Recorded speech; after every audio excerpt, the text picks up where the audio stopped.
to with the license. It's the same thing with the license. You know, it's where it's what the license is doing. And I think the difference is that the difference between the two, which evaporates in 2015, right? And it's really the cost sharing because now preventative is covered. Right? So for me, the issue is the amount of cost sharing. Because you actually put the way that Good morning. I'm Leslie Johnstone with the Silver State Health Insurance Exchange, and I'll be chairing the Risk and Reinsurance Advisory Committee, and I will welcome everyone to this advisory committee meeting and ask that John Hager, our Executive Director, call roll. Kevin Mahoney. Tim Nimmer. Present. Sachin Shah. Present on the phone. And did I say your name correctly, sir? Yeah, that's right. It's spelled S-A-C-H-I-N. I think in some of the stuff they snuck an H in there as well. I'll fix that.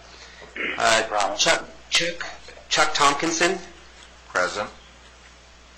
Patrick Young. Present.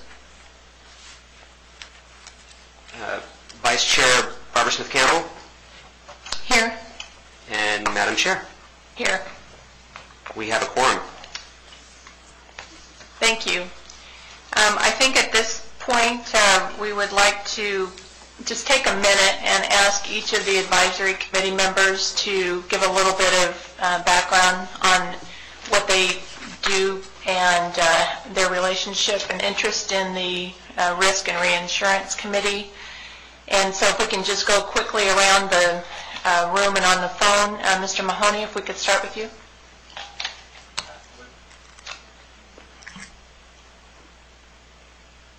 Okay, sorry about that.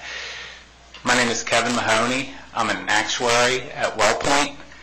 I've been an actuary for 17 years, 14 in health, with experience in Medicare Advantage risk adjustment. And in my current role as an actuary at WellPoint, I work on an enterprise product support team, and part of that role includes supporting at an enterprise level the 3 R's. So as serving as an internal subject matter expert as well as participating on industry work groups. Thank you very much. Mr. Nimmer? Yes, thank you, Leslie. This is Tim Nimmer. I serve as the Chief Actuary for Aon, and I'm particular in regards to the reinsurance programs. I head up all of our actuarial work in terms of our private exchanges, as well as our work with the state exchanges around the country. Additionally, I am working with HHS on the federal exchange, and have served as an advisor to the White House on several economic issues, also pertaining to healthcare. So that is my background and interest in this group. Thank you very much. Mr. Shah? Hi, Sachin Shah, Senior Vice President and CFO for United Healthcare in Nevada, which includes Health Plan Nevada, the state's largest HMO, and Sierra Health and Life. Looking forward to working with this team. My responsibilities include oversight of all the financial functions of our Nevada market, including actuarial, underwriting, and analytics. Thank you very much. Mr. Tompkinson? Hi, my name's Chuck Tompkinson. I've been in the industry 30 years working for various companies, and I'm currently the Director of Underwriting for St. Mary's Health Plan, and I'm here to see what I can learn and what I can help with. Thank you. And then last is Mr. Young. Good morning. My name is Patrick Young, and it's an honor to serve the state and the people of Nevada. And my background is I'm the Chief Operating Officer for Hometown Health, so I oversee all daily operations and actions for Hometown, and I play an active leadership role in all of our healthcare reform work, as well as product development and kind of our strategic efforts going forward. So I'm glad to participate with this committee. Thank you. And for those that you have not met her, I'll ask our chair, Barbara Smith Campbell, to also introduce herself. Hi, I'm Barbara Smith Campbell, and I am the chairman of the Silver State Health Insurance Exchange, and I'm acting as vice chair to Leslie Johnstone on this task force. Thank you. And I would like to extend again a very big welcome and a big appreciation for each of your organizations contributing your time. This is somewhat of a technical advisory committee, but I'm very impressed with the caliber of folks that volunteered to help out. And on that note, I will ask Mr. Kipper or anyone from the Division of Insurance that's present in Carson, if you could just come to the staff table. I think this is going to be highly interactive with your folks. Good morning. And Good morning. I'm sorry? Yes, I am Annette James, lead actuary with the Division of Insurance, and I will be sort of directing things from Carson City. Thank you, Annette. I had not met you, so I didn't recognize you. Appreciate you coming. Thank you. All right. On that note, if we can turn to any public comment here in Las Vegas before we get started. Is there any public comment in the north? None here. Thank you very much. Then with that, I'll ask Mr. Hager to provide the report in item number 3 regarding the advisory committee roles and responsibilities. This report provides information regarding the following matters of the Silver State Health Insurance Exchange Reinsurance and Risk Adjustment Advisory Committee. Responsibilities of the Advisory Committee, the role of assigned staff, status of federal regulations, and status of work completed to date. And please keep in mind that a lot of the items that are here will interact with the items in agenda item number 4 and with the work of the DOI.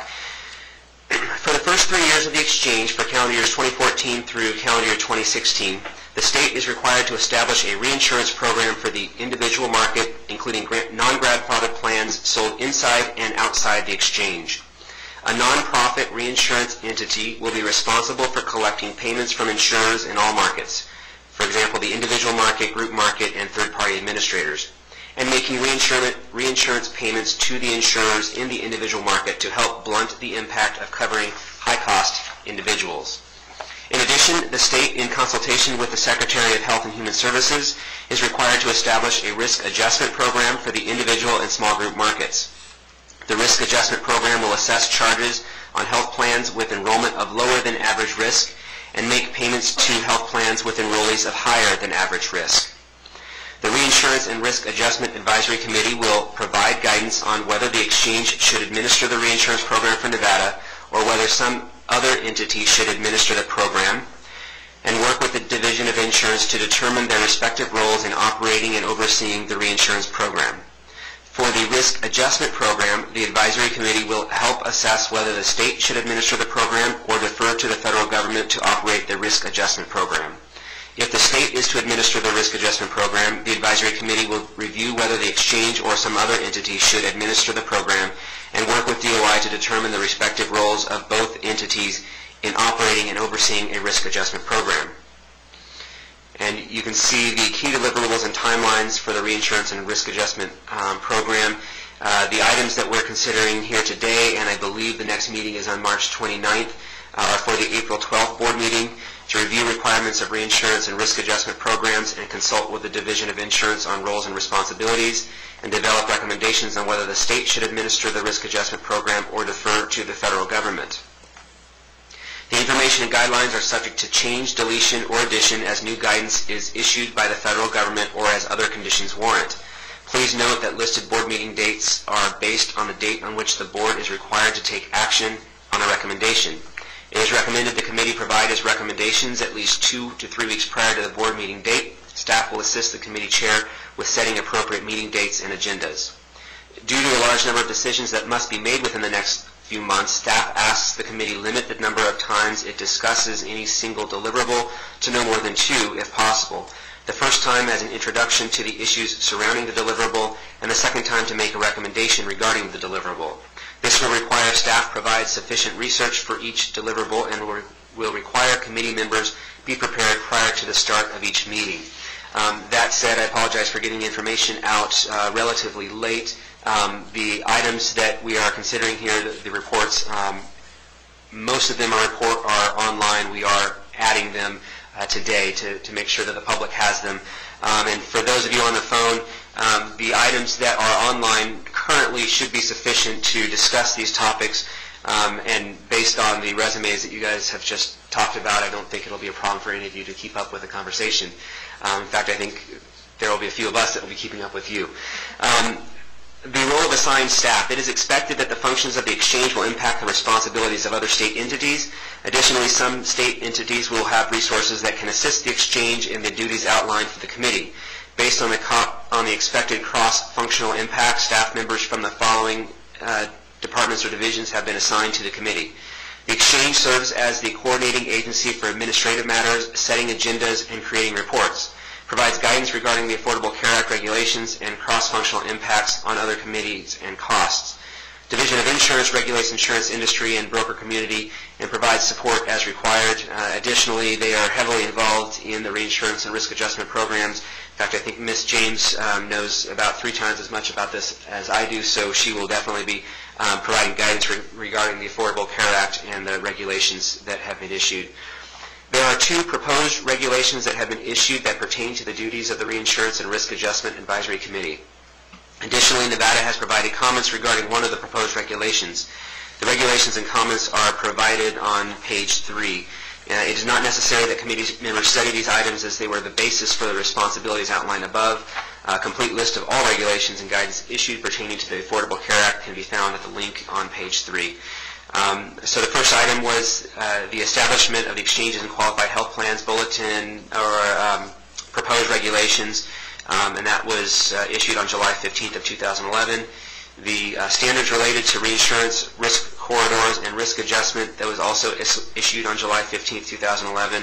And then the item that the state responded to Secretary Sebelius regarding the reinsurance risk corridors and risk adjustment, and that response was provided on September 28, 2011, and can be found on the old exchange website that you can get to by selecting one of the advisory committee links. I know it's kind of out there right now. We're working on fully moving everything to the new website, but it will be on our website soon. The Division of Insurance has completed a review of the reinsurance requirements of the Affordable Care Act and the permanent reinsurance program provided in Nevada. A discussion of this item will be included in Agenda Item 4B. The Division of Insurance will provide the status of any further work completed to date in Agenda Item number 4. And with that, I'll be happy to take any questions. Are there any questions of Mr. Hager at this point? None here. Thank you. Anyone on the phone with questions or comments? No, thank you. Thank you. Then we'll go on to item number 4, which is the meat of the agenda for today. And John, if you can walk us through, we are time sensitive. We need to be concluded by 12:15. But maybe if we walk through one question at a time and have as much thorough discussion one item at a time may get us through it. So item number 4 is discuss, approve, and provide direction regarding the following items as they pertain to the reinsurance and risk adjustment programs. Should the state administer the program or defer to the federal government? What entity should administer the program? For instance, the exchange, the Division of Insurance, or other. If not the exchange, what role should the exchange play, if any? Should the state develop an alternative risk adjustment model, including the potential use of a federal model with state-specific parameters, or defer to the federal model? Data collection methodology and type of analysis to be performed to determine state-specific parameters. I've asked Ms. James to provide lead on this discussion. The documents that were posted online for agenda item number 4, I believe she and her staff, or maybe her staff is herself, provided that information. We are going to split it up into 2 discussions. One will be about reinsurance and one will be about risk adjustment, as the discussion is slightly different depending on the program. And so with that, I'll ask Ms. James to take it from here. Thank you, Mr. Hager. I will be using the discussion outline that was in the materials on the website. And initially, I have in the discussion outline a description of the 3 risk mitigation programs. I'd like feedback from the committee as to if there is a need to go through that or if we can go directly to the decisions. Thank you. Any comment on that in Las Vegas? I am okay going directly to the decisions. How about in Carson City? Yeah, this is Patrick Young. I'm fine with that, too. Chuck Tompkinson, I'm fine with that. Thank Okay. you. And those on the phone? You know, if we want to just do a very quick overview, that may not hurt, but I'm okay moving forward if that's not doable. Okay, I'm happy to go either way. So I can go very quickly through the 3 programs. As you know, the 3 risk mitigation programs are included in the Affordable Care Act under sections 1341, 1342, and 1343. First, we'll talk about the Transitional Reinsurance Program, which is a temporary program that's expected to last from 2014 through 2016. And the focus of that program is to protect health insurance plans operating in the individual market inside and outside the exchange from the risk associated with insuring high-cost individuals. And one of the things that's important for us here today is that states that establish state-based exchanges are required to establish a state-based transitional reinsurance program. So the question in item 4A for the reinsurance program, which is should the state administer the program or defer to the federal government, the answer to that is we have no choice at this point based on the proposed regulations. But of course, as we know, that may change, and quite frankly, Nevada, in the comments that Mr. Hager mentioned earlier, we actually suggested that states be given the opportunity to have that flexibility to defer to the federal government even on the reinsurance program. Let's see. The transitional reinsurance program will be administered by a nonprofit reinsurance entity, and I hope to address that in item 4B later on. The national contribution rate is assessed on fully insured as well as self-insured health plans. It's as a percent of premium for insured plans and percent of claims for self-insured. Percent of premium for fully insured plans and percent of claims for self-insured plans. And those, the national contribution rate, which will be uniform across all states, will provide reinsurance benefits as well as payments to the U.S. Treasury. The reinsurance formula as contemplated under the proposed regulations looks like a regular, what one would consider as a regular reinsurance formula. There's an attachment point below which the carrier would be fully responsible for the claims payments.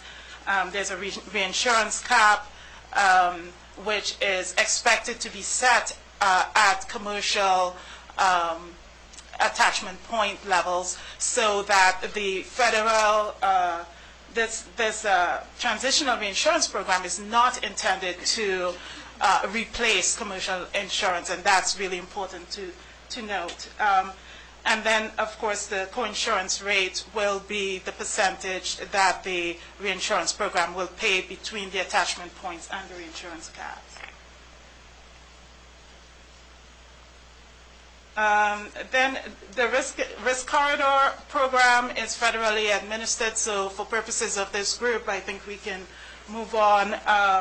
It's designed to limit the gains and losses experienced by qualified health plans in both the individual and small group market, but on the exchange only. As far as risk adjustment, that's under Section 1343 of the Affordable Care Act. That's a permanent program as opposed to the previous two that I mentioned, which are both temporary and will be in place between 2014 and 2016. The risk adjustment program is intended to protect health plans operating in the individual and small group markets, again, both inside and outside the exchange. And the protection is from the risk associated with attracting a higher than average health risk. Essentially, payments will move from those plans with a lower than average health risk to plans with a higher than average health risk. Let's see.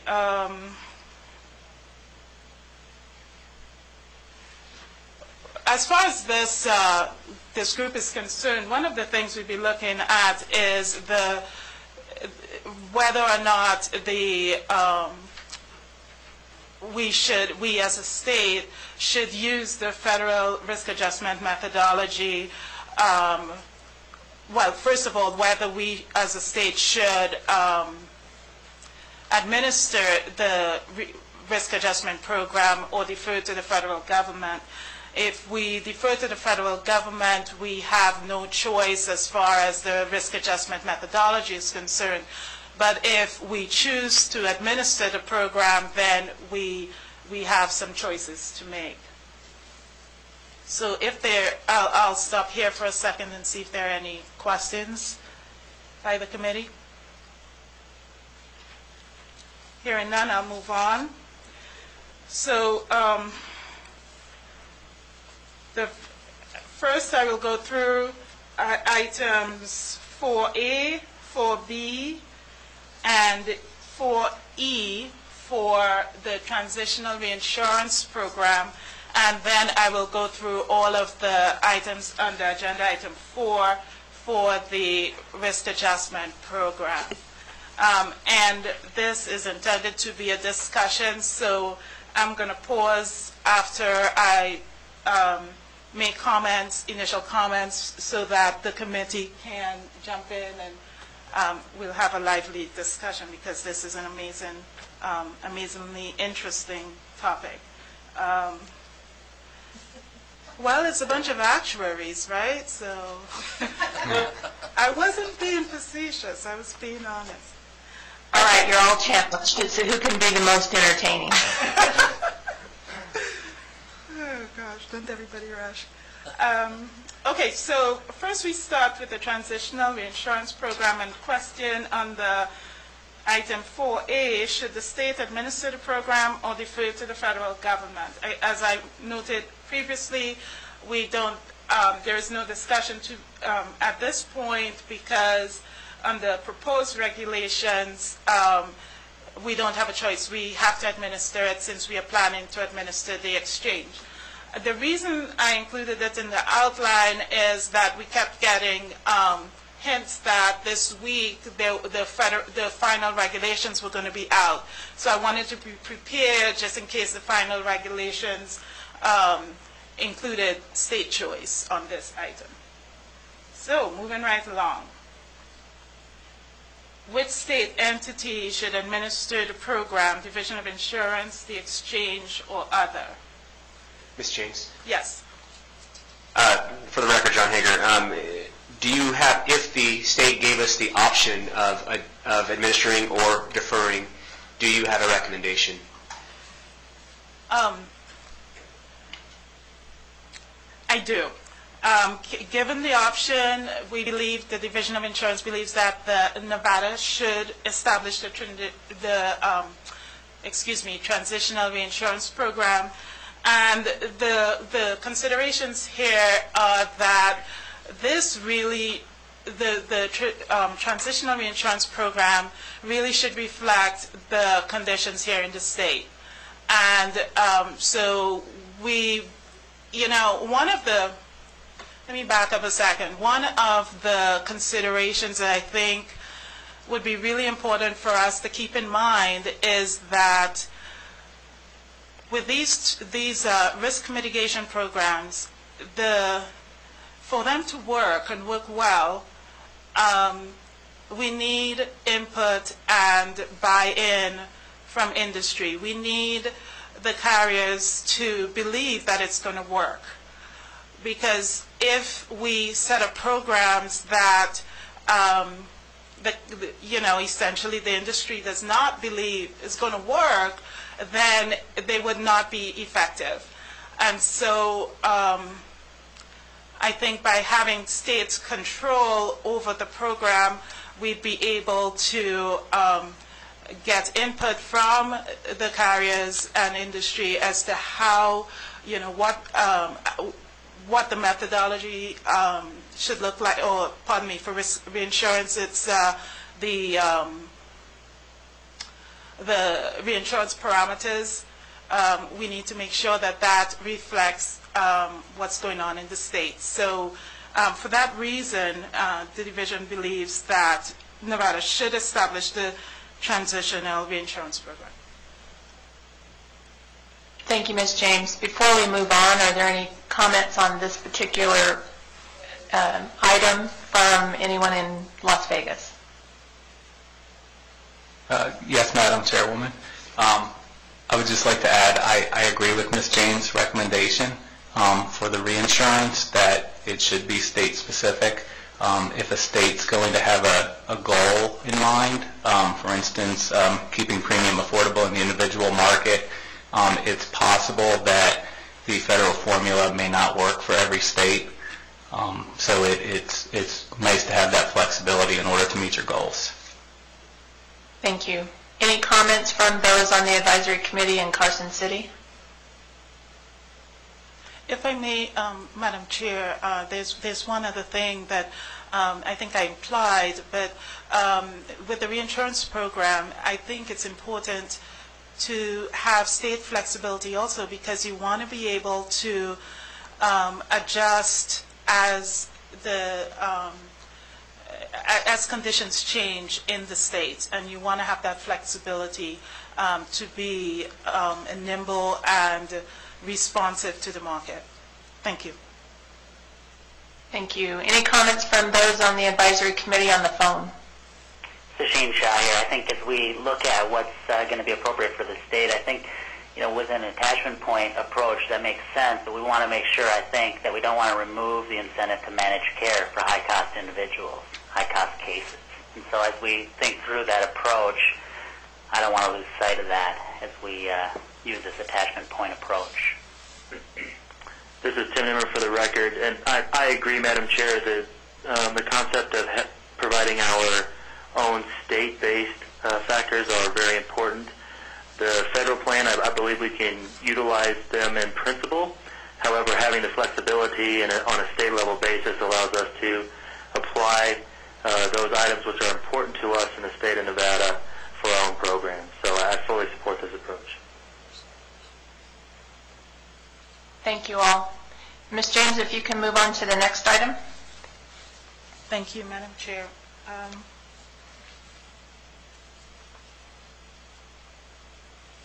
Okay, so item 4B, the question, what entity should administer the program, Division of Insurance, Exchange, or other?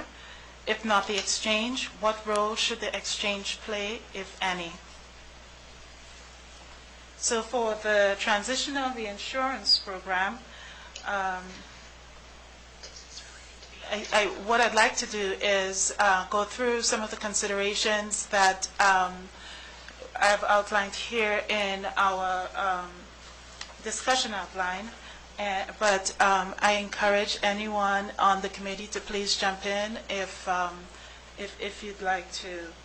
So first consideration I have here is... Ms. James? Yes. Before you get started, can I ask if there's any differentiation in your thinking between the answer to this question for reinsurance versus risk adjustment programs, if you can highlight that? I don't know if there would be, but just in case. Okay, so you'd like me to address both of them at the same time? Both programs? Point out any differences where there might be. Okay, sure. Okay, so as far as policy implications, that's the first consideration I have here on the outline. These are essentially the same between both programs, the policy implications. The mission of the exchange, as opposed to the, this reinsurance program really is a regulatory function. And so when we consider the role that the exchange should have, one of the things is the questions that would come up is the regulatory nature of this program consistent with the mission of the exchange. And then we want the Division of Insurance currently regulates the entire market. And so since this program affects carriers inside and outside the exchange, that would be one consideration in favor of the Division of Insurance administering the program, because the division is the regulator of record both inside and outside the exchange. Then as far as legal considerations, as Mr. Hager mentioned earlier, the exchange is exempt from the Nevada Administrative Procedure Act. Oh, I'm sorry, that was in another committee, so technically I guess you have not mentioned it yet. So I apologize for that. But the exchange is exempt from the Nevada Administrative Procedure Act, NRS 233B or 39. What that means is that the regulations promulgated by the exchange can be completed in a timely manner without having to go through what sometimes could be a timely process of getting approval from the Legislative Commission. So having the reinsurance program under the exchange may expedite any regulatory changes that are needed to implement a program. I want to note that the Division of Insurance is not exempt from those requirements. So we are subject to to compliance with the Nevada Administrative Procedure Act, and this may be an impediment to implementing regulations.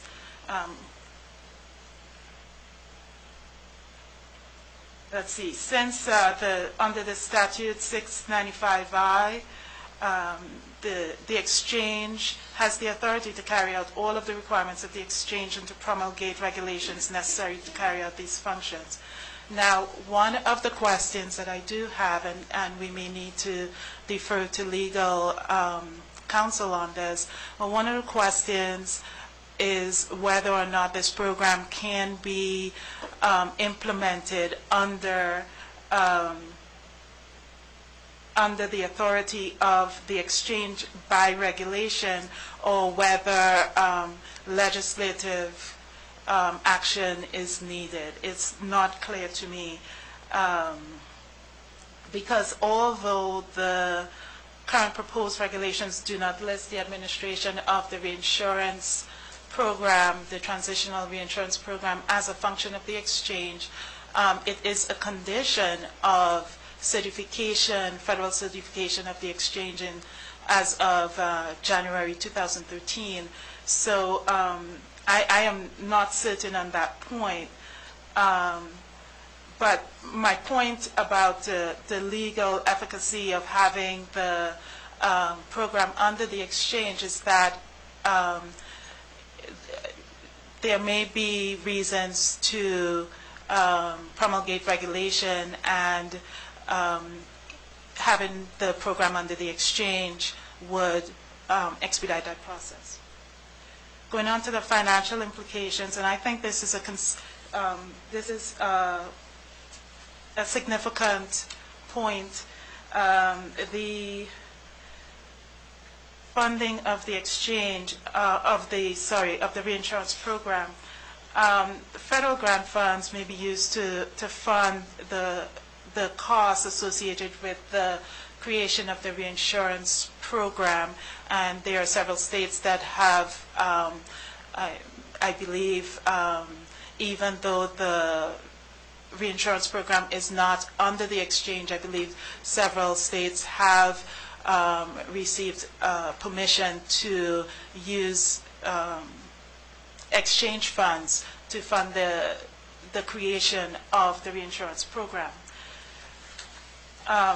But once the program is operational, the costs associated with the administration of the reinsurance program may be funded either through assessments by the exchange, and that is only if it's under the exchange, or by an increase to the contribution, the uniform contribution rate that will be charged to carriers. Now, Madam Chair, this is one area that is different from the risk adjustment program. Under the risk adjustment program, there's no funding mechanism going forward once the program is established. Under the reinsurance program, as I just said, there is a choice. There is an inherent funding mechanism by increasing the contribution rate, but for the risk adjustment program, there is not a funding mechanism within that program. Then the available resources, that's another issue that needs to be considered when we consider which entity will be the appropriate one for administering this program. The capacity the capacity under the entity for the type of functions that will be required under the administration of the program. And especially since this is a temporary program, it is especially prudent to use existing resources and without having to create additional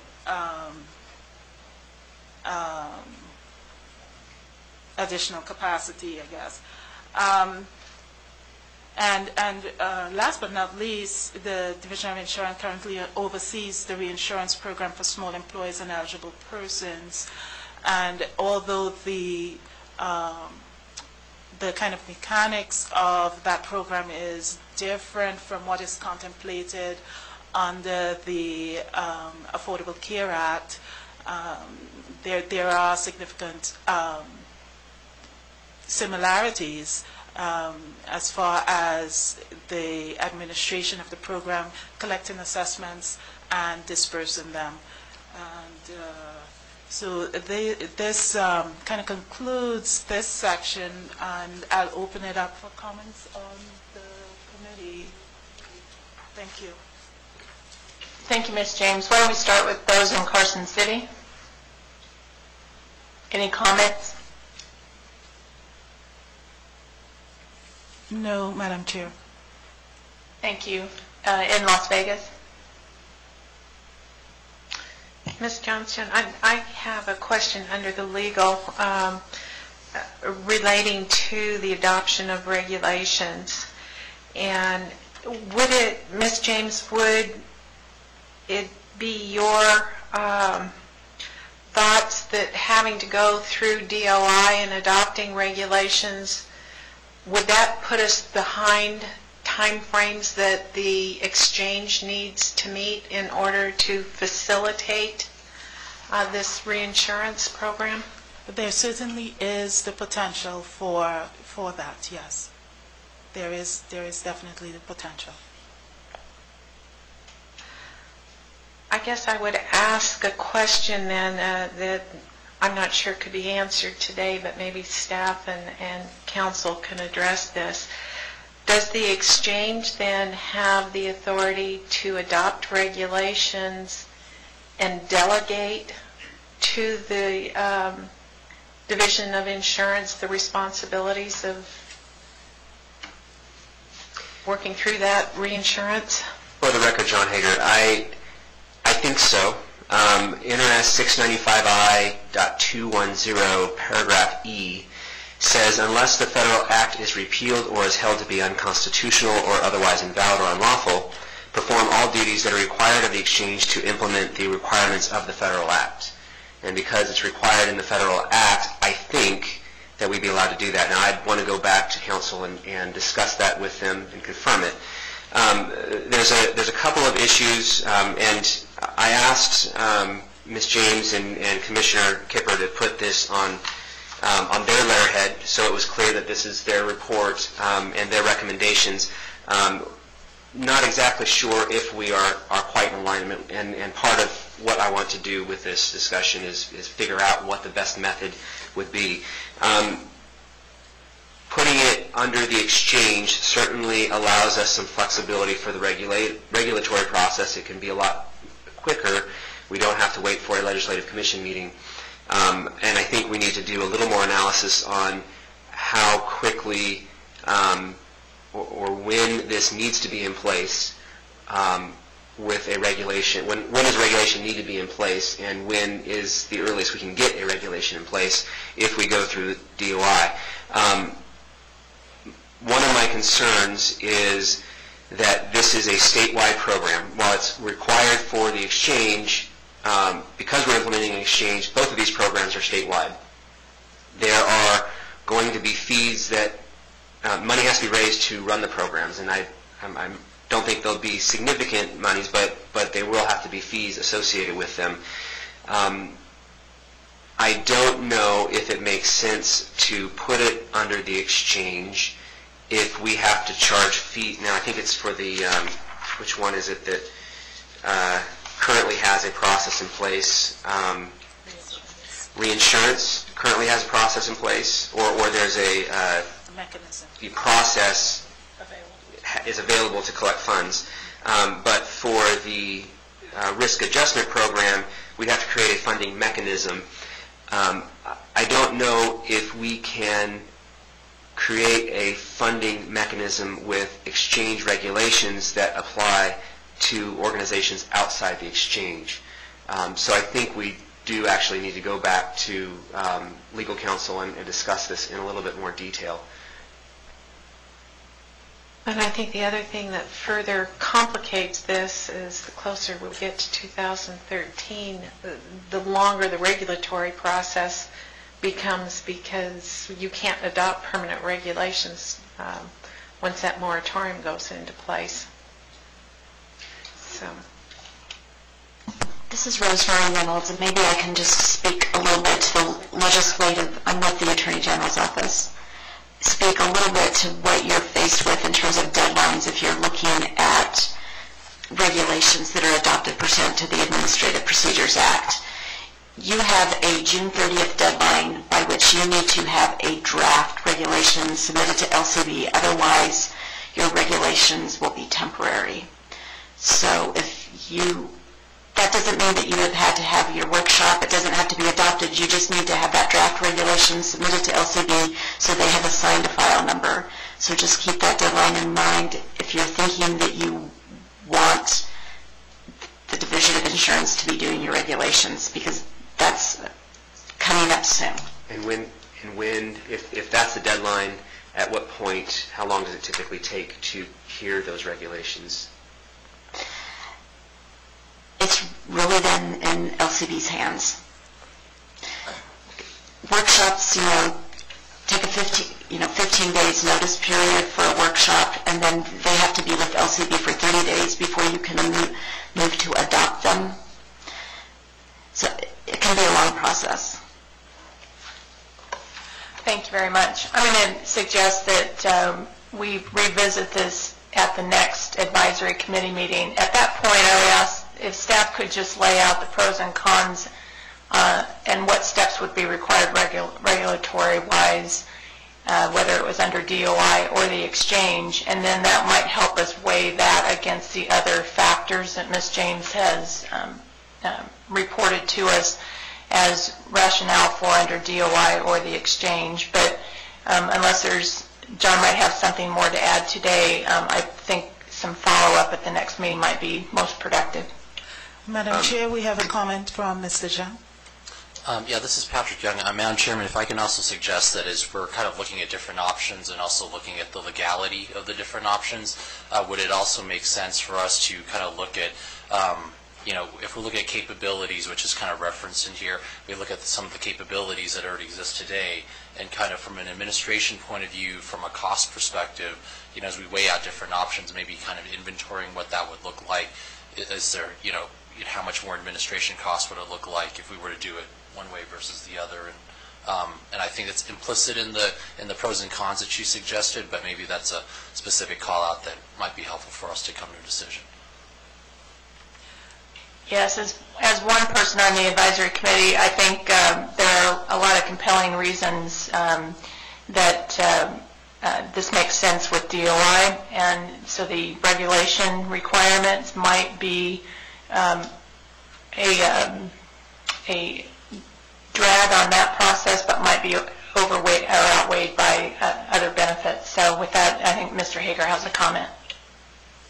Yeah, I wanted to say that my preference is, regardless of whether it is under the exchange and delegated to DOI or the DOI does it, the DOI will probably do the work. And the reason is they've got actuaries on staff. They've already got a reinsurance, I think it's the reinsurance program they've already got set up, so they're familiar with this. I know nothing about this other than what I've read for these items, and we don't have we have 4 staff members right now. We talked about the staffing plan.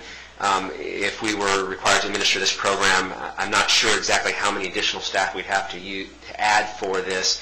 I imagine DOI will have to add additional staff as well, or contract the work out to somebody. And again, the exchange could contract that work out.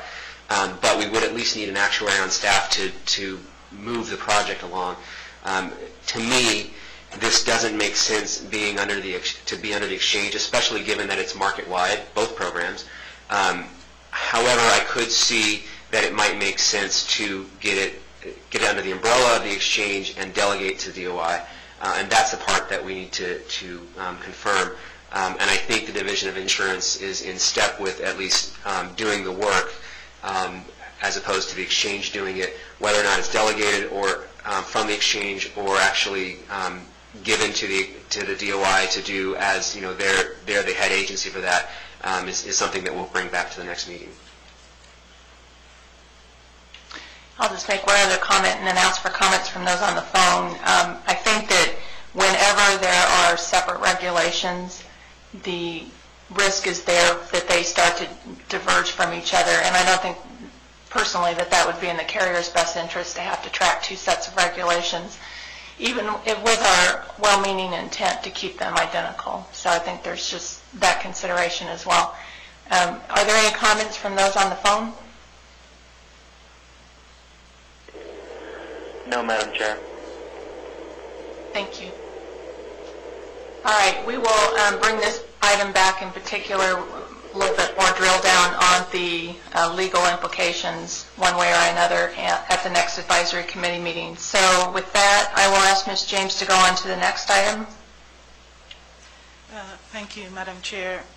Okay, so the next item on the discussion outline is expanding on the role of the Division of Insurance versus the exchange. And with your permission, Madam Chair, I'll just skip through that since we have not come to a conclusion on the who should actually be running the reinsurance program. And I would just comment that the Division of Insurance and the exchange would have to work together to clearly define the roles and to make sure that there's no unnecessary overlap or gaps in responsibilities. Okay, and then very quickly, I also want to touch on the choice of reinsurance entity under the transitional reinsurance program. The states are really given quite a bit of flexibility in defining the reinsurance entity. And while I don't plan to spend a lot of time on it today, that is definitely something that I think this group should explore as to exactly what that should look like for this state. The only requirement is that the reinsurance entity needs to be a nonprofit entity. And other than that, there's quite a bit of flexibility. So that may be a good agenda item for the next time.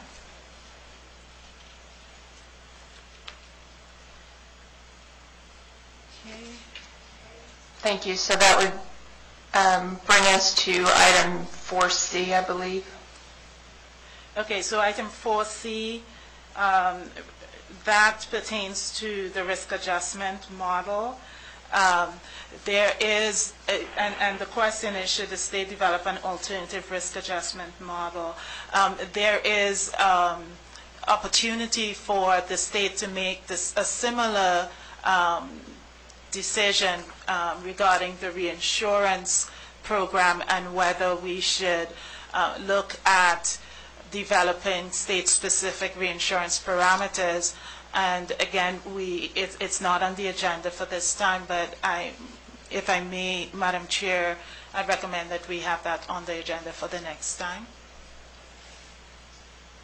So then that brings us to agenda item 4D. Ms. James? Yes. Can you clarify what do you mean it's not on the agenda? Are we talking about item C or item D? Item C. And so it's on the agenda, but you want to defer that till the next meeting? Oh, let's see. Item C says, should the state develop an alternative risk adjustment model? The way I read this item, it's talking about the risk adjustment model, not the reinsurance program. So since it specifically addresses the risk adjustment model, I interpreted that as not pertaining to the reinsurance program. And so maybe we should address it at the next meeting. But please correct me if I'm wrong. I'm willing to start that discussion. No, you're probably right. So there are separate, and I think I just copied this in incorrectly, but there'll be a separate model. There's federal models for both of these programs? Okay, so with the risk adjustment program, there will be a federal model.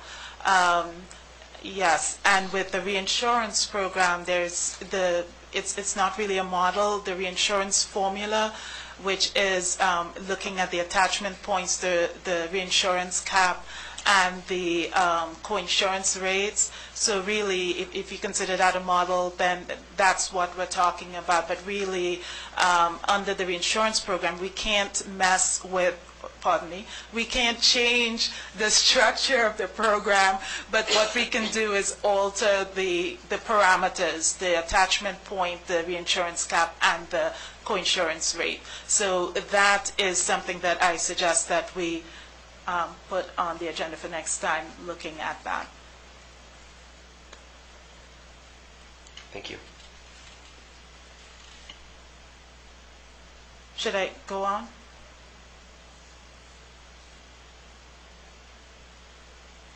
So, Ms. James, I'm sorry, I'm not following.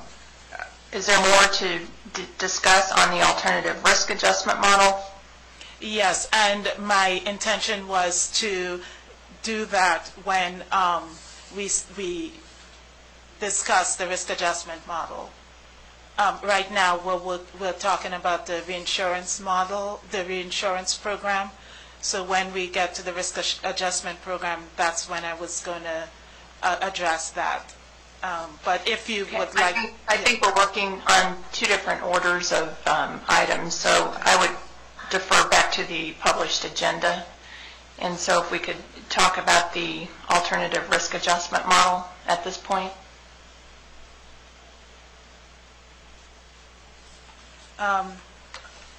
Sure. Madam Chair, would you like me to start to back up and discuss in item 4A and 4B the risk adjustment programs as far as how those questions refer to the risk adjustment programs? What Mr. Hager had asked me to do was to go through the agenda items first for the reinsurance program and then for the risk adjustment program. So that's what I was doing, but I can change.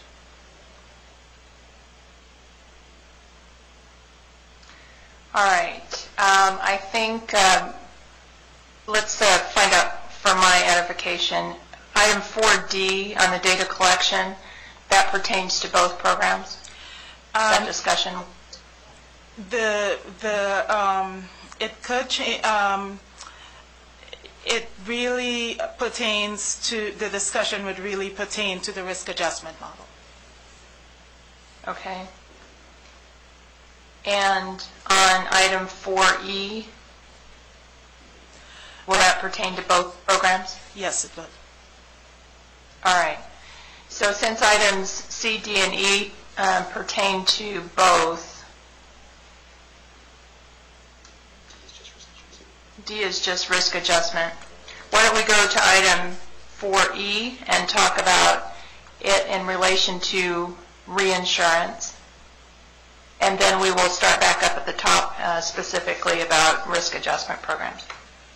Thank you, Madam Chair, and I apologize for the confusion. So item 4E, type of analysis to be performed to determine state-specific parameters. What I think we need to do here is to model the reinsurance parameters, as I said, the attachment points, the reinsurance cap, and the coinsurance rate, to figure out what would work for the state. If the reinsurance parameters are too conservative or too aggressive, then the reinsurance program may end up really with excess reserves or shortfalls, and that could be counter to the actual intent of the program to stabilize the market. The other thing that we would need to look at is the appropriate contribution rate for the state for the reinsurance program. As I mentioned before, the federal regulations contemplate a uniform contribution rate that will be determined by HHS. Now, that contribution rate may or may not be adequate to provide the level of coverage that is needed in the state. And secondly, the contribution rate, the national contribution rate, may not, or the funds raised under the national contribution rate may not be used to pay for administrative expenses under this program.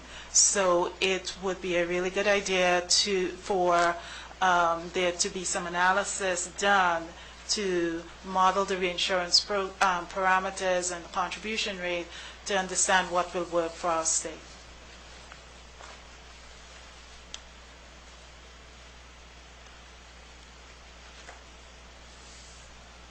Thank you. Are there any comments on this item in Las Vegas? Thank you, Madam Chair. Actually, I have a question for Ms. James as well as a comment.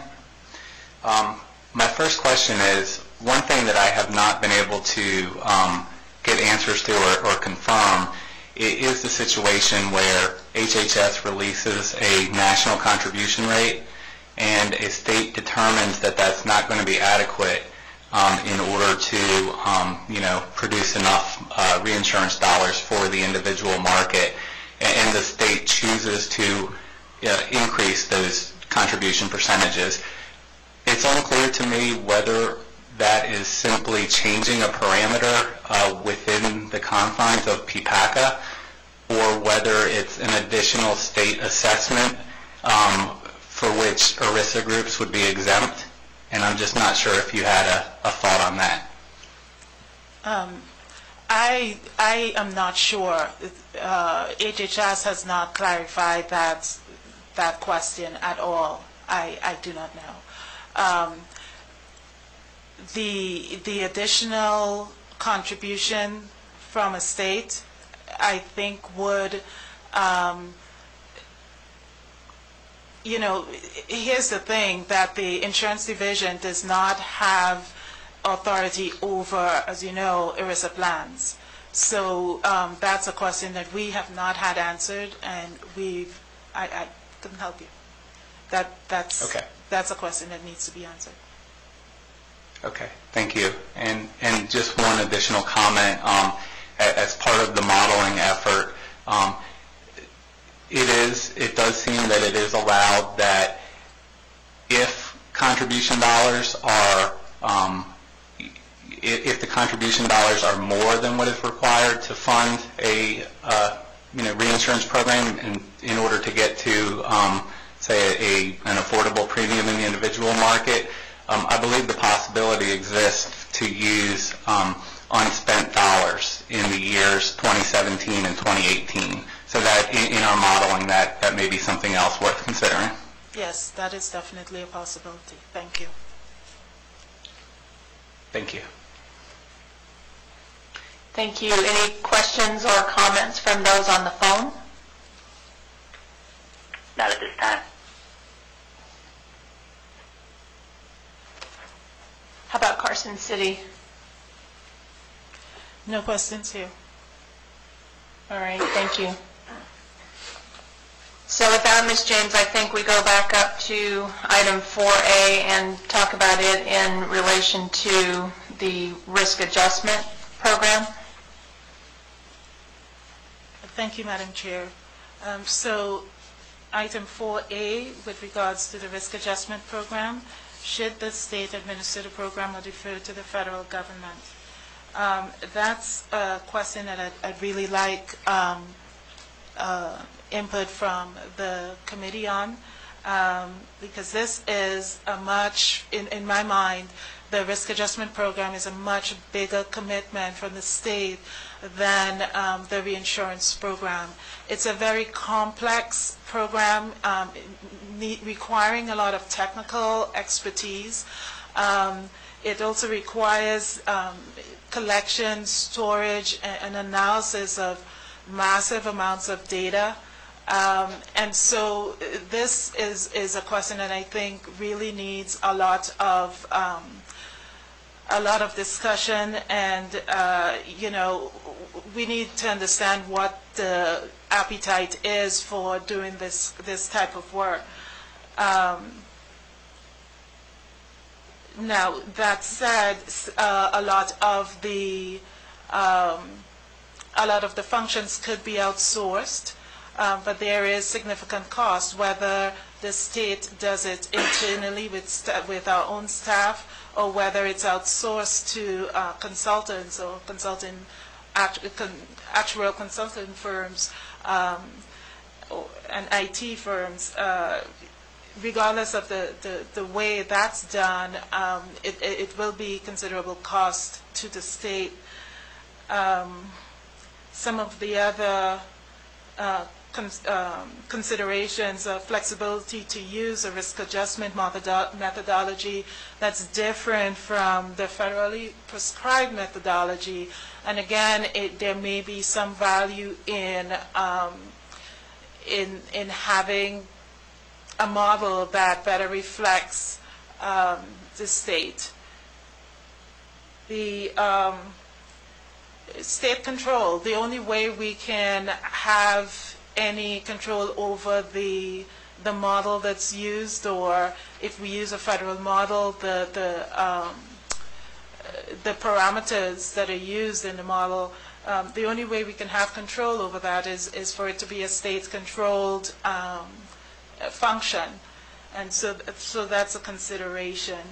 And then, of course, there's a timing considerations, which goes through everything pertaining to the Affordable Care Act and the implementation of the Affordable Care Act. There's definitely very little time and a lot to do, and so this is an item that I'd like considerable input from the committee on, as far as should the state implement this program or should it not. From the division's perspective, I think that there are some unanswered questions, especially regarding the methodology that will be used, the data collection methodology that may impact or considerably impact the level of effort that's needed to implement the program. So from our perspective, I think having the final regulations and knowing exactly what would be required, or having a better idea as to what would be required as far as how much of a heavy lift would it be for the state, that might be helpful before making a decision.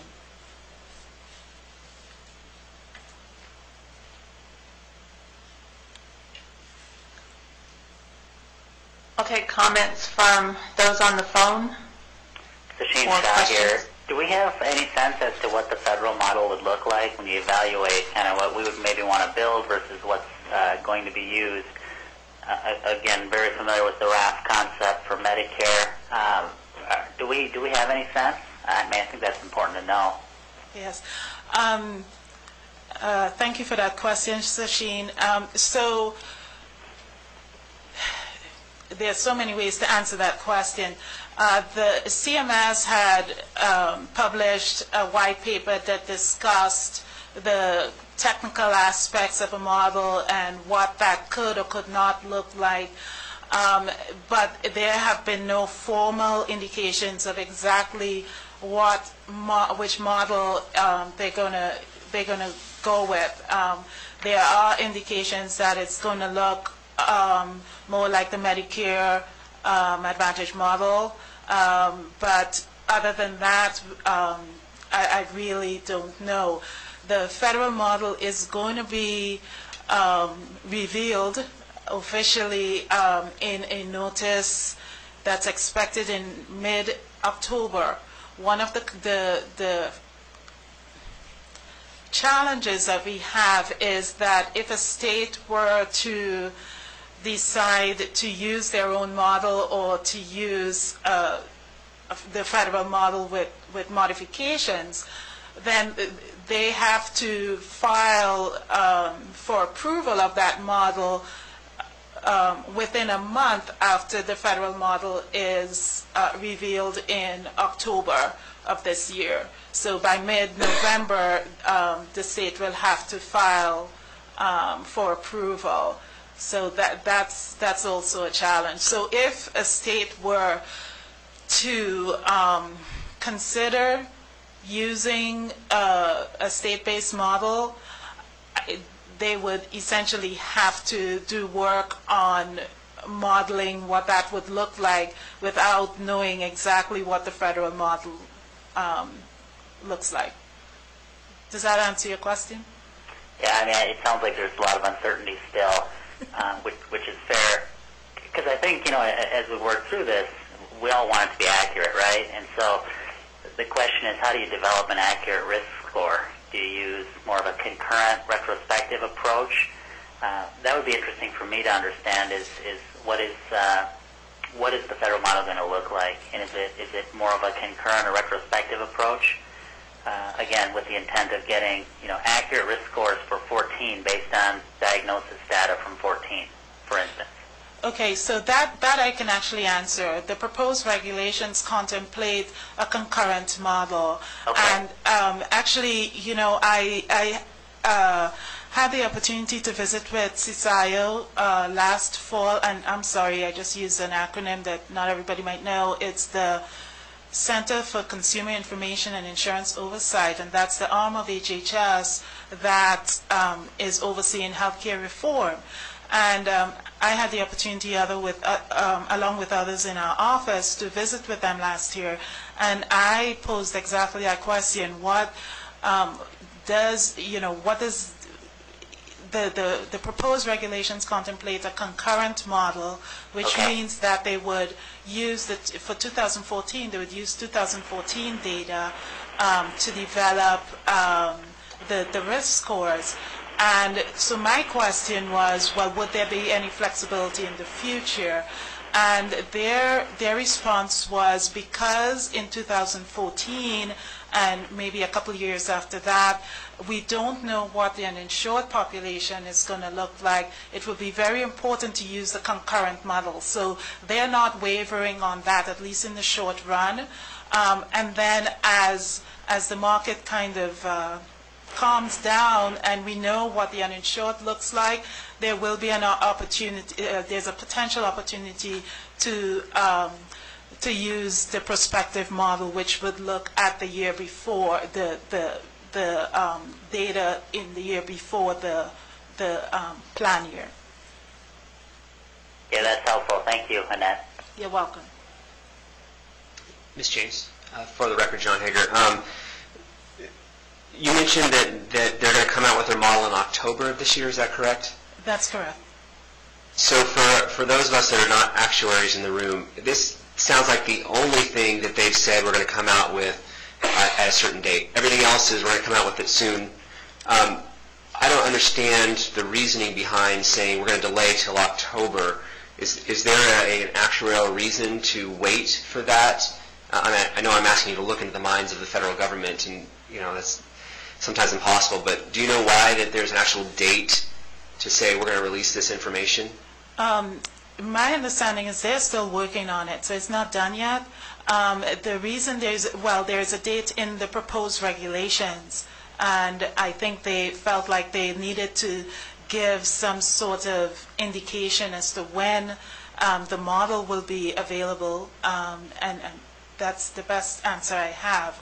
I don't know. I cannot look into the minds of HHS, but that's the best I have. Does the model that they end up coming out with affect whether or not this should be a state-run program or a federal program, or can those decisions be made prior to then? I mean, I would hope they were made sooner because we have to set everything up, but you indicated that we have to be, they come out with a model in October, we come out with our model in November. Does the model affect our decision? I don't think so necessarily. I think that if we have, the only thing is if we are at all interested in having a state-based model, then the only way to do that is to have state authority.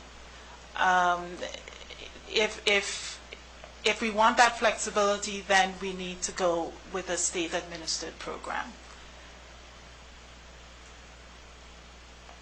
And then, so if we assume we want that flexibility, and they come up with a model, do we make the decisions about the model at that time and say, oh, we like the federal government's model, we'll use that, or we'll use a different model, or do we come up with a model prior to then, or do we come up with a model prior to then and say this is what it is, and then in October when they release theirs, we say, oh, that's better, we'll use that one.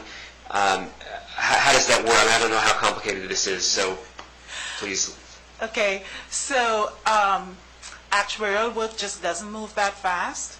So I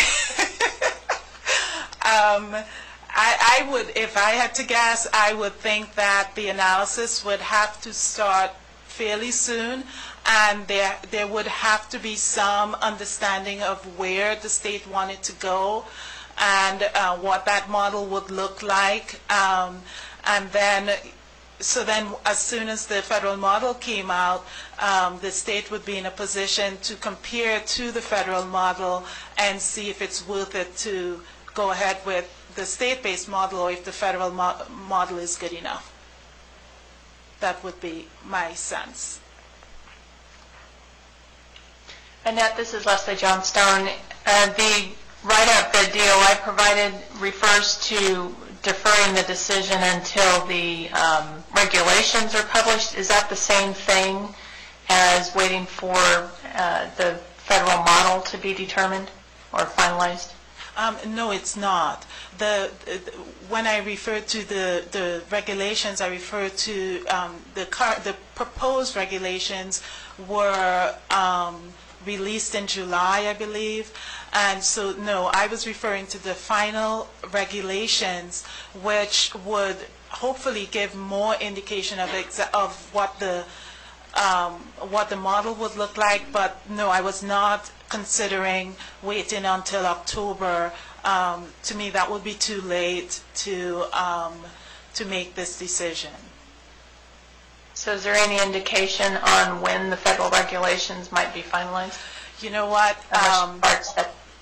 Yes, the federal, I heard that it was going to come out this week. You know, soon is what I keep hearing. So sooner than October for sure. If I may, when we were in Washington last week, they continuously said imminently, soon, all those, undefined terms. I did get a notification on Wednesday morning that they were going to come out Wednesday afternoon. They did not come out afternoon. However, they didn't define which regulations were coming out. It sounded like it was the mother of all regulations for the Affordable Care Act, that it was anywhere between 100 and 1,000 pages and would encompass just about everything. But they didn't define what was going to be provided in that, so it could have been that regulation that I would guess would come out within the next week or so based on the fact that they were going to send it out Wednesday. But of course that could be different. But it could be that that massive regulation did not include reinsurance and risk adjustment. We're just holding our breath here. Okay, so are there comments from any of the advisory committee members short of not having information on the federal model or not knowing what the federal regulations are going to be finalized and what state they'll be finalized? An opinion from or comment from any of the committee members about the state administering the risk adjustment program or not? Madam Chair, this is Tim. I wanted to comment. So our recommendations to the states that we are working with on this topic have all been fairly consistent in terms of if the state believes they would like to consider or even makes the decision, they would prefer to have the state run the program versus the feds. Our recommendations have been consistent in regards to doing the analysis up front. I think that the risk adjustment models will have nuances and probably some particular variables and factors that would be unique to the state of Nevada. And again, we could work from principle once we see the federal plan risk adjustment model to see if there are anything we want to make adjustments in regards to that. But the state-specific data and the state-specific work that needs to be done ahead of time, I agree that we should begin that probably as soon as possible, just because of the timing of everything coming out over the next few months. Most states that we're working with have begun those activities in advance of the final regulations coming out of HHS.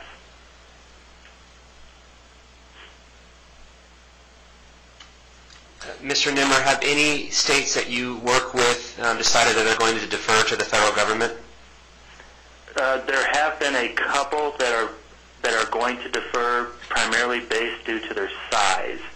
So their deference has not been decided upon whether they will defer to a larger regional exchange or to a federal exchange. For them, it's truly a case of volume. They are sparsely populated and simply do not have the resources to administer the program themselves. And how do those states compare to the state of Nevada with 2.5 million citizens? They're smaller.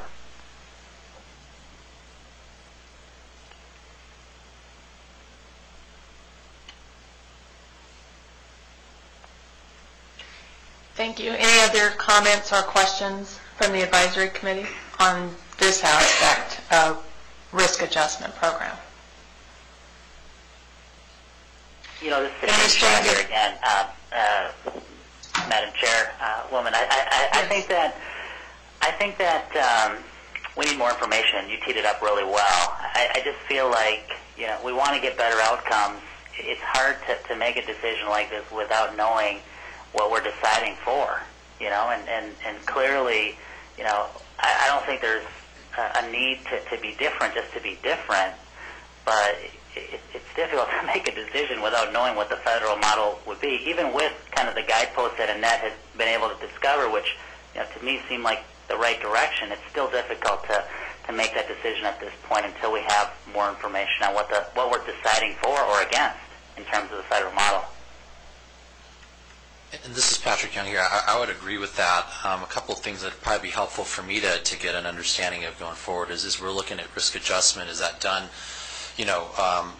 maybe pros and cons and of looking at it as an exchange as a whole versus kind of within metal classes within that exchange. I mean, there's many things we need to figure out, but I think that has many, that impacts the model overall as well as kind of the administration of the model. Ms. Johnstone, Barbara Smith Campbell. I know in a lot of the other discussions that we've had, when you opt for the federal model or federal program, there's some things that come along with it. Are there any strings attached to this particular federal model if we go down that path? I am not certain of that. The only thing that I've heard was that if we go with the federal model, it's run by HHS. HHS collects the data. Actually, the state can collect the data and give it to HHS, or HHS will collect the data directly.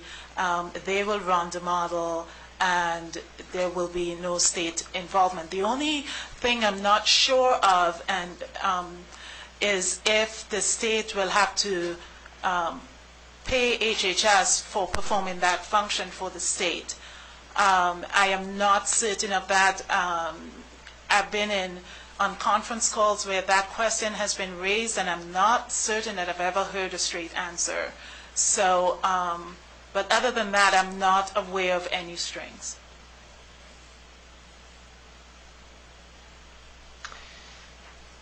Ms. James, this is Leslie Johnstone.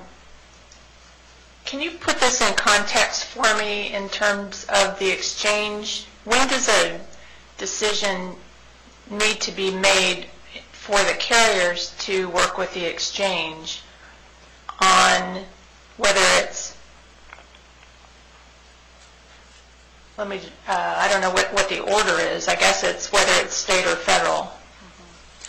And then if it's state, they obviously need, either way they need to know by a certain time frame what the rules of the game are.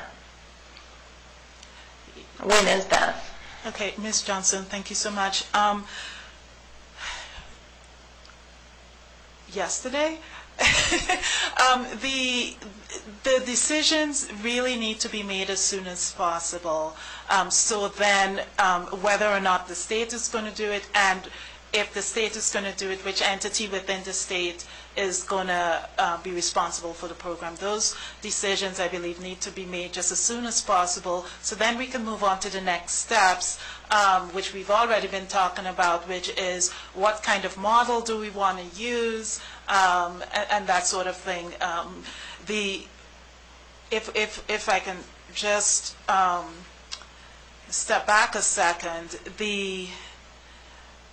if a state is going to have their own state-based model, they will need to publish notices in, I believe, March of 2013. And for both the reinsurance program and the risk adjustment program, I think carriers are going to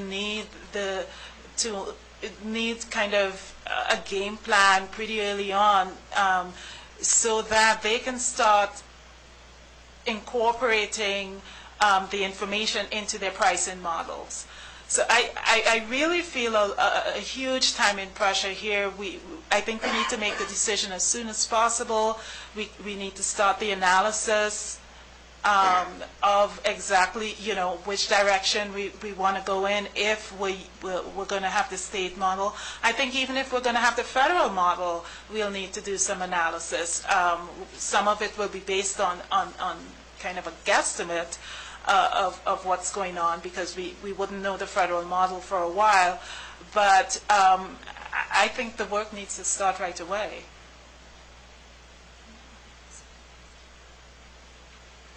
Madam Chair and Ms. James, one comment on the timing. One thing that's unclear to our company, as well as some of the industry work groups I've been on, is what the effective date of 1/1/2014 means.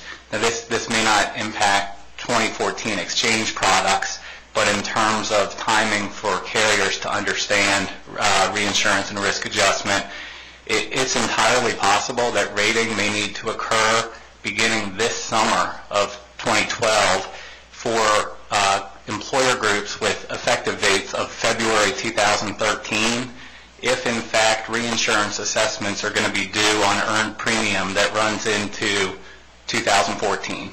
So if the effective period is February 2013 through January of 2014, it's entirely possible that 1 month of reinsurance assessments may need to be paid on behalf of that group, and therefore something will be built in the premium. Same goes for risk adjustment.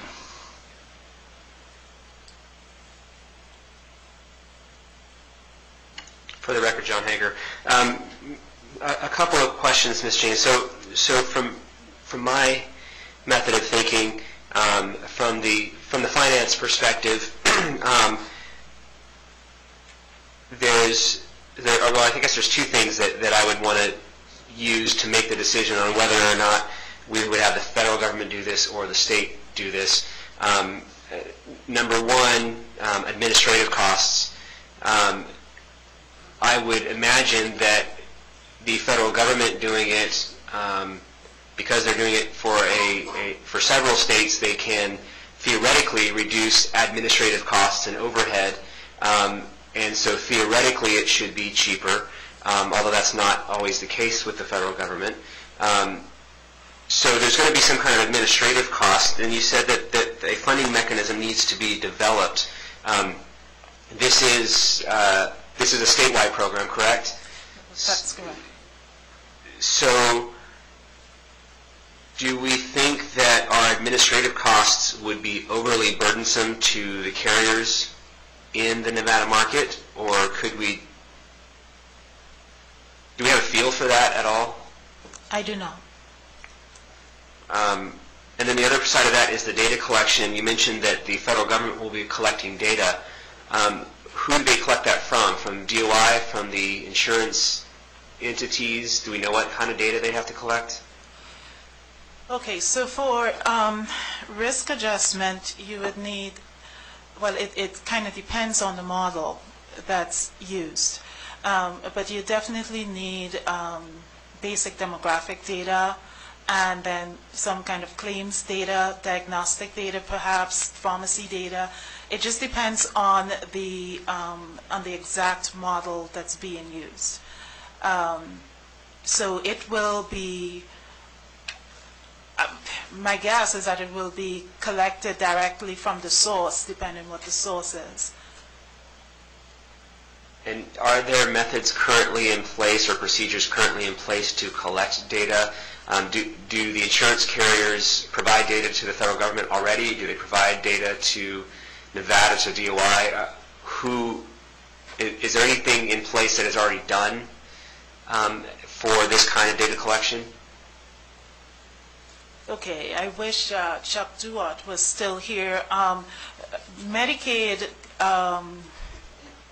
collects a lot of data for the state through, I believe it's UNLV, and so there is some infrastructure there on a state basis.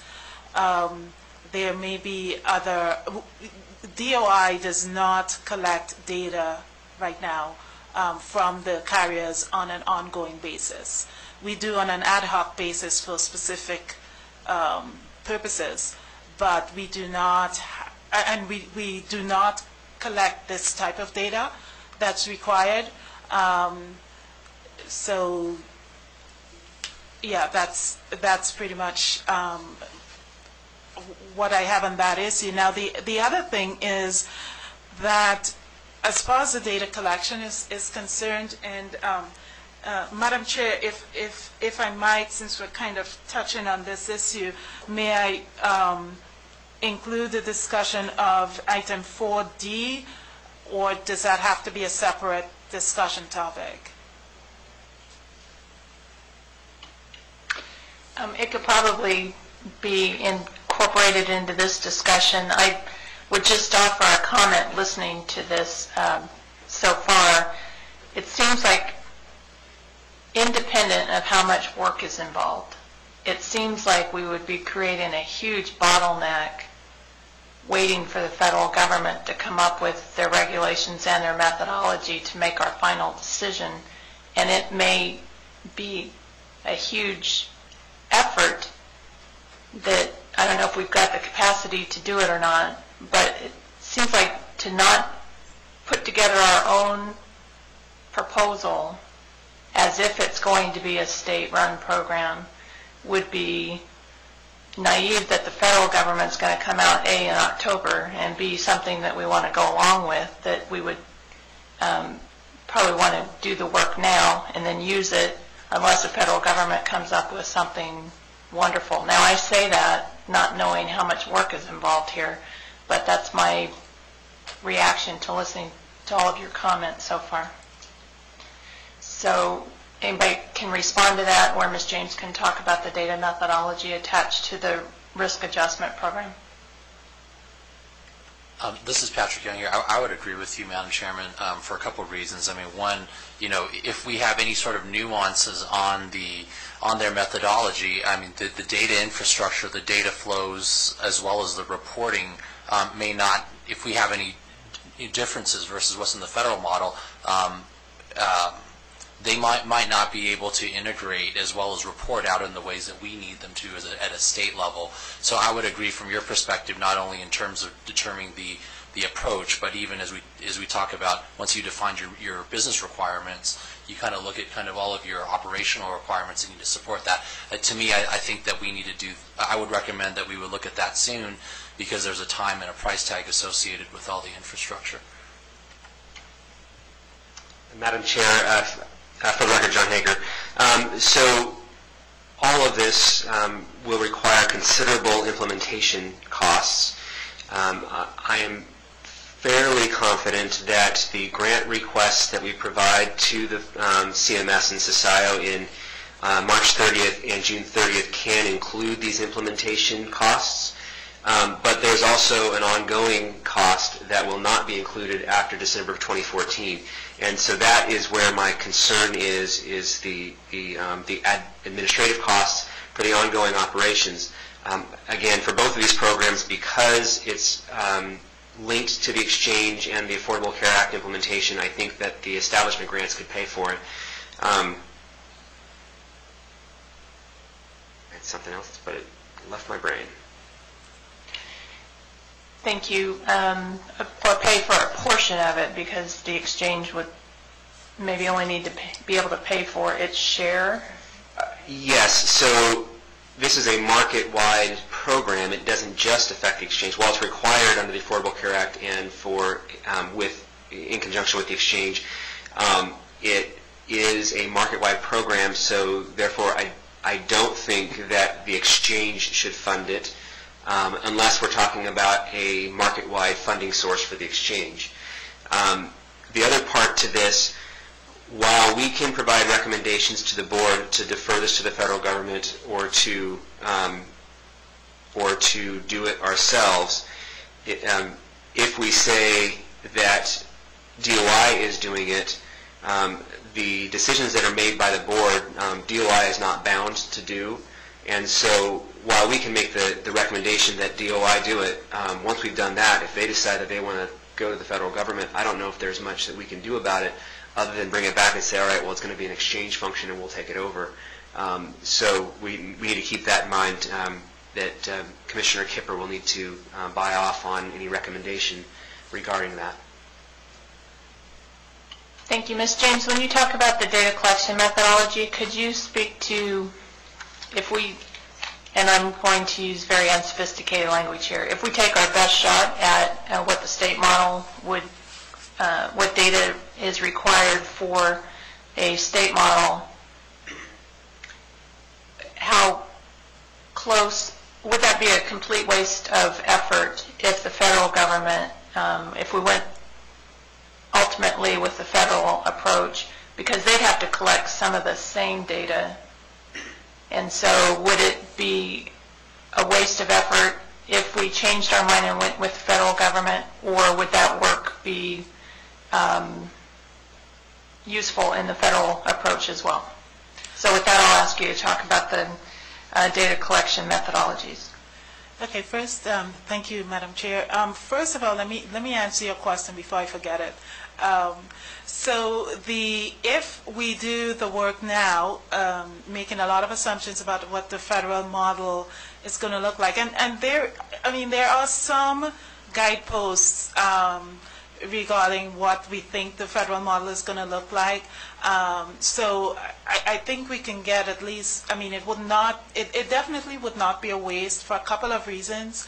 I think it would provide important, valuable information on our market, and so moving forward, first of all, we'd be able to make an informed decision on the federal model when it comes out, because there are probably, in the analysis, there would be probably some information that maybe we had not contemplated, and the impact of various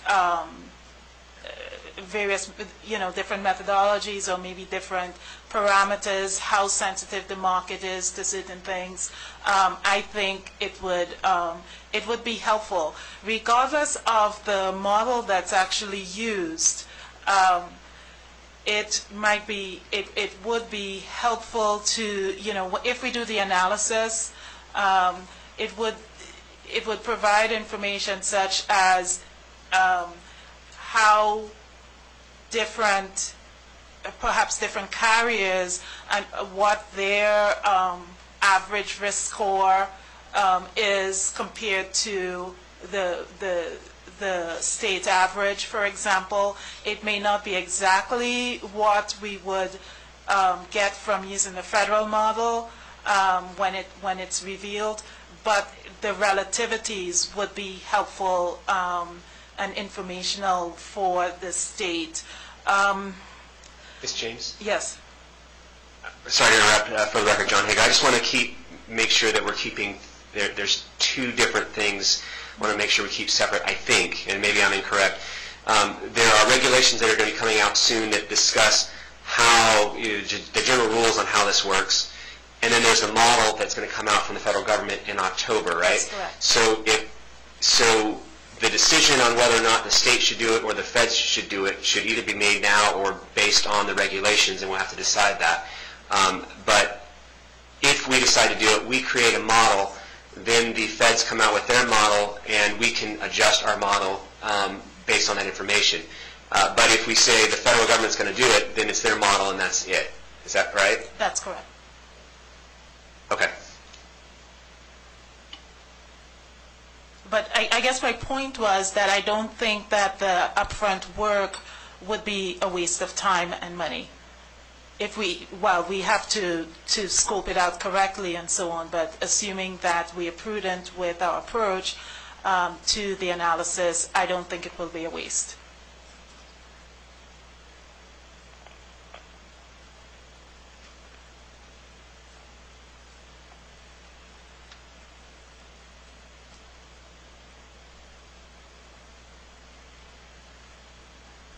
Am I on? Ms. James, we have about 20 more minutes. I'll defer to you on the best use of that time to finish out the risk adjustment discussion based upon all the preceding thoughts.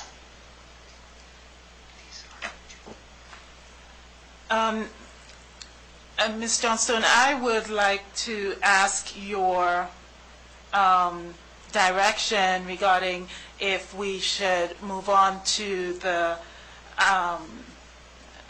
agenda item 4B, which is which entity should administer the program, assuming it's a state-based program. Would that be helpful for us to explore in further depth? Yes, I think so. Put the decision about the state doing it into perspective. Okay, thank you, Ms. Johnstone. So I will, let's see if I can find where I was here. The considerations for which state entity are similar to what we considered for the reinsurance program, but there are a few different considerations. And one is we've already talked about from a financial perspective, we don't have a dedicated funding source. So that would be a consideration. If the exchange had a statewide funding mechanism, then under the risk adjustment program, that may be a consideration. Otherwise, a separate funding source would have to be considered, and I'm not sure what the options are in that regard. Ms. James, if I may, so that's one item that the Finance and Sustainability Committee will be discussing this afternoon. It's amazing all the cross functionality of this whole thing. The concern with a statewide based funding mechanism is that will likely have to go through the legislative process. I think that if we have a funding mechanism that is for members on the exchange only, that we could probably do that through the regulatory process. But I would be uncomfortable saying that we need a statewide funding mechanism without that going through statute. And now we're talking about a tax that will be very difficult to get through program. The Division of Insurance, does the Division of Insurance currently collect a premium tax or some kind of funds? And if so, who do they get those from? Okay, yes, the Division of Insurance does not collect, assesses a premium tax, but that goes to the general fund. That has not come to the insurance division. We do not have access to those funds. And is that a market, does that Yes. Assessment, does it align with the population that would be under this program? For instance, is it just HMOs, just PPOs, self-funded? Does all of that align? It's industry-wide. Does it include self-funded plans? Does this program include self-funded plans? The risk adjustment program does not include self-funded. So the fee aligns with the population that's served under the risk adjustment program?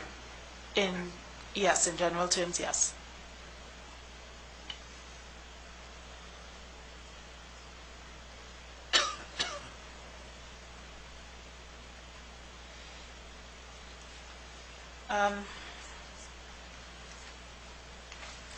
So as far as the resources and the considerations of which entity, the insurance division also, although we do not currently perform that function, we do have regulatory authority over the market, and so that would be a natural place for to consider a place in the administrative function. The other choice is potentially Medicaid, and if Chuck Duarte was here, he'd probably have a cow. But because they do run a risk adjustment program now, that is because of the population, the Medicaid population that covers, it's a very different program than is contemplated under the Affordable Care Act. But that would be the only other entity that I would think would be considered as a potential candidate. Thank you. I'd be curious from hearing from the other advisory committee members, they're thinking about this being really bifurcated between the exchange and DOI for policies inside and outside the exchange versus having DOI administer it for all policies.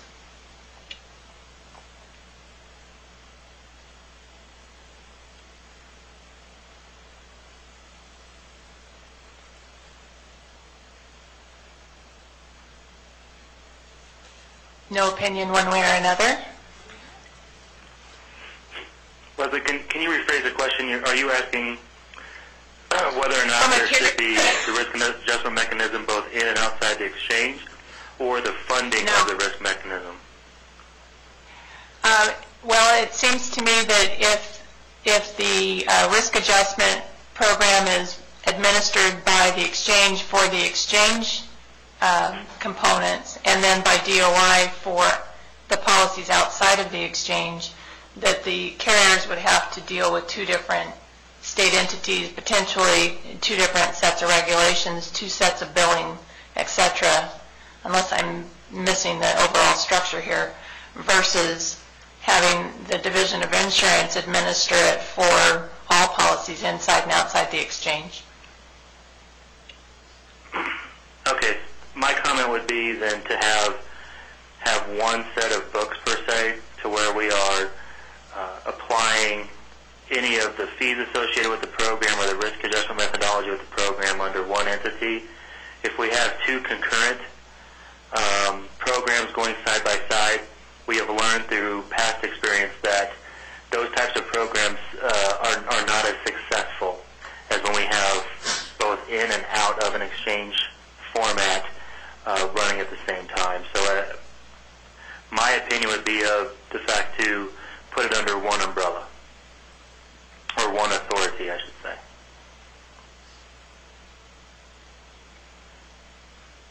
Any other comment from the advisory committee members? Thank you, Mr. Hager. I think that obviously we still need to figure out whether the federal government does this or the state does this. But I think that regardless, the appropriate place to do both the reinsurance program and the risk adjustment program is not under the exchange. I think it is under the Division of Insurance. Now, whether we say it's the exchange's overall responsibility and we delegate to that to the DOI, or whether the DOI just has it and does their own regulations, I think the work per se, the DOI is much better or is much more capable of doing that than the exchange is, especially given all the other tasks that we need to do for the exchange in the next year. So I think if possible, and maybe DOI is opposed to this, but if the committee could simply make the recommendation, perhaps, if this makes sense, that if the state is doing both of these programs, that the DOI do the work, and we can worry about who is actually the overall umbrella. We'll figure out, we'll bring back the regulations or whatever. But I really don't think that any of this work should be done under the exchange. I think that the work should be done under the DOI. I'd be interested in the DOI's perspective. In the spirit of trying to wrap up today's session, I might just suggest that in addition to the pros and cons related to regulation, if at the next meeting we could have a summary report about the funding mechanisms that would be potentially different. I wouldn't want to make a decision and have foregone some funding that is available somehow through the exchange that we haven't talked about that would not be available if we made the decision to put everything under DOI. So just to lay out the differences on funding availability and authority to collect, just so we make sure we know what those differences are in a pros and cons kind of approach. So regulations and funding differences, I think, on both of these programs. That might help with the direction to the full board. Any other thoughts or comments from the advisory committee members? This is Patrick again. Just one other suggestion in addition to what you mentioned, Madam Chairman. If we could, it may make sense since October is not that far away, and Halloween isn't that far away. My kids are you're thinking about it, if we could, would it make sense to maybe just put some, at least if not firm, some tentative time frames out there that kind of track back to October, and so that since there is a lot of work involved, that we could kind of gauge that effort and stay on track? That might be helpful as well, especially in the area of the regulations on the pros and cons, if there were, what one timeline might be versus the other, so that those that aren't familiar with the regulatory process can appreciate exactly how different those might be. And Mr. Hager has an additional comment. So basically a side-by-side implementation plan, exchange versus DOI. Barbara Smith Campbell for the record. The other thing that you might look at when you're doing this comparison, DOI already works side by side with other agencies that have dual roles. Department of Taxation and DOI are both cooperate in the collection of the premium insurance tax. And so that might, it doesn't come without some of its hiccups along the way, but you do have something to look at there if you want to have joint responsibility together.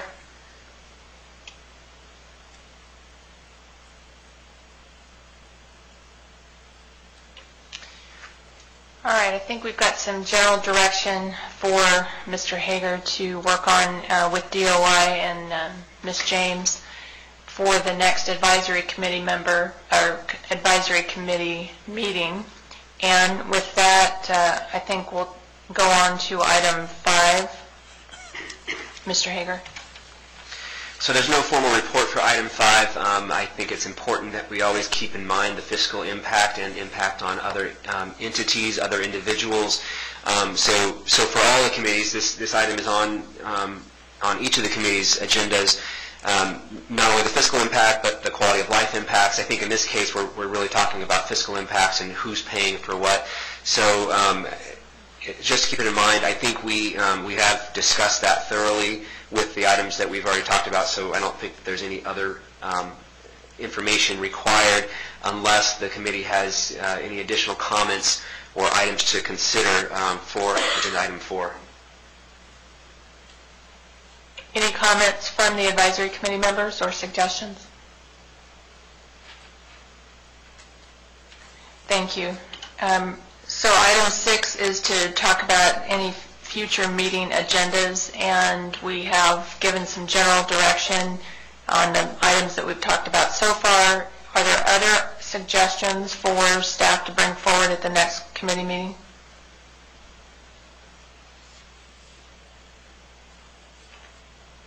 Hearing none, then I'll open it up to public comment.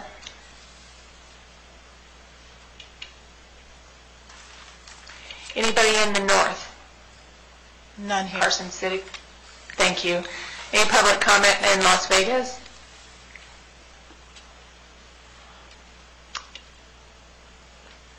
Before we adjourn, the next Reinsurance and Risk Adjustment Advisory Committee meeting is currently scheduled for Thursday, March 29th at 9:30 a.m. I have to tell you, it's very difficult to get this group together. You guys are busy. So that was the best time. Unfortunately, we don't have a location yet, so we're still working on that part of it. But we will get that out to you as soon as we figure that out. We will also make available the conference line for those of you that can't be here. I know we've got at least 2 people from out of state, and we appreciate your help with the state of Nevada. Mr. Hager, this is Tim. One question. Will both locations be available for the March 29th meeting, meaning Carson and or Las Vegas? Yes, we will have one location in the north and one location in Las Vegas. We're just not sure exactly where in those locations that will be. Okay, thank you very much. Thank you. I appreciate everybody's time, and we will look forward to more discussion on March 29th. We're adjourned.